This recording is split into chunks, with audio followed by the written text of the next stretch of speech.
বাংলাদেশ জাতীয়তাবাদী দল এর চেয়ারপারসন খালেদা জিয়া, যিনি 2018 সালে দুর্নীতির মামলায় সাজাপ্রাপ্ত হয়ে কারাবন্দী ছিলেন, বর্তমানে নির্বাচনে অংশ নেওয়ার জন্য আইনগতভাবে মুক্ত। তিনি তার বিরুদ্ধে থাকা বেশ কিছু মামলা শেষ হয়েছে এবং সাজা বাতিল হওয়ায় তিনি আগামী জাতীয় নির্বাচনে অংশ নিতে পারেন।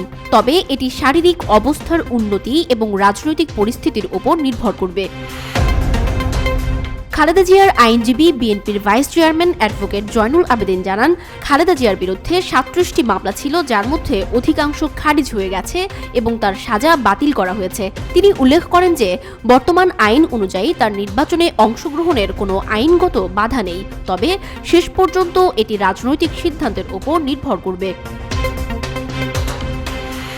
খালেদা জিয়া বর্তমানে বেশ কিছু শারীরিক সমস্যার সাথে সংগ্রাম করছেন, যার মধ্যে লিভার সিরোসিস, হৃদরোগ, ফুসফুসের সমস্যা, আর্থাইটিস, কিডনি সমস্যা এবং ডায়াবেটিস রয়েছে। গত কয়েক বছর ধরে তিনি চিকিৎসা নিচ্ছেন এবং মাঝে মাঝে আইসিইউতে ভর্তি ছিলেন। বর্তমানে তিনি গুলশানে তার বাসভবনে অবস্থান করছেন এবং তার পরিবারের আবেদনের প্রেক্ষিতে 2020 সালে তাকে নির্বাহী আদেশে মুক্তি দেওয়া হয়।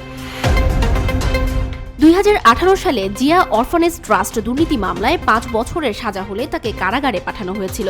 পরবর্তীতে ওই বছরের অক্টোবরে হাইকোর্ট আপিল শুনানি শেষে তার সাজা 10 বছর করা হয়। এরপর তিনি আরও একটি মামলায় 7 বছরের সাজা পান। এতে তার নির্বাচনী প্রার্থিতা বাতিল হয়, কারণ ফৌজদারি অপরাধে 2 বছরের বেশি সাজা হলে মুক্তি লাভের পর 5 বছর অতিক্রান্ত না হওয়া পর্যন্ত নির্বাচনে প্রার্থী হওয়া যায় না। কিন্তু 2020 সালে করোনা মহামারীর কারণে তার পরিবারের আবেদনের প্রেক্ষিতে তৎকালীন প্রধানমন্ত্রী শেখ হাসিনা নির্বাহী ক্ষমতা প্রয়োগ করে খালেদা জিয়ার সাজা 6 মাসের জন্য স্থগিত করেন।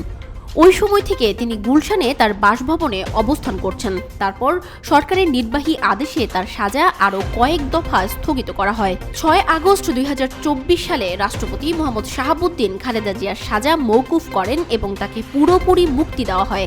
এর ফলে এখন আর খালেদা জিয়ার নির্বাচনে অংশগ্রহণে কোনো আইনগত বাধা নেই।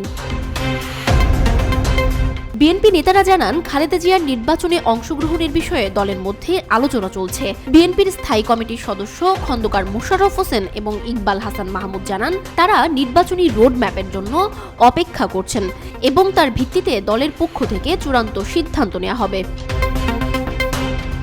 বিএনপির মহাসচিব মির্জা ফখরুল ইসলাম আলমগীর বলেছেন, খালেদা জিয়া শারীরিকভাবে সুস্থ থাকলে আগামী জাতীয় নির্বাচনে অংশ নেবেন, তবে এখনই এ বিষয়ে কোনো চূড়ান্ত সিদ্ধান্ত নেওয়া হয়নি। খালেদা জিয়া দীর্ঘদিন ধরে বাংলাদেশের অন্যতম প্রধান রাজনৈতিক ব্যক্তিত্ব।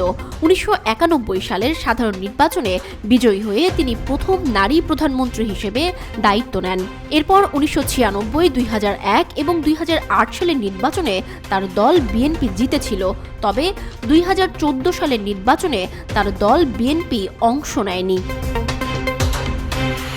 খালেদা জিয়া 1991 থেকে 2008 সাল পর্যন্ত 4টি সংসদ নির্বাচন এবং 18টি সংসদীয় আসনে প্রতিদ্বন্দ্বিতা করে জয়ী হন। তবে 2007 সালে তত্ত্বাবধায়ক সরকার ক্ষমতায় আসার পর তাকে কারাগারে পাঠানো হয় এবং পরবর্তীতে 2008 সালে জামিনে মুক্তি পান তিনি।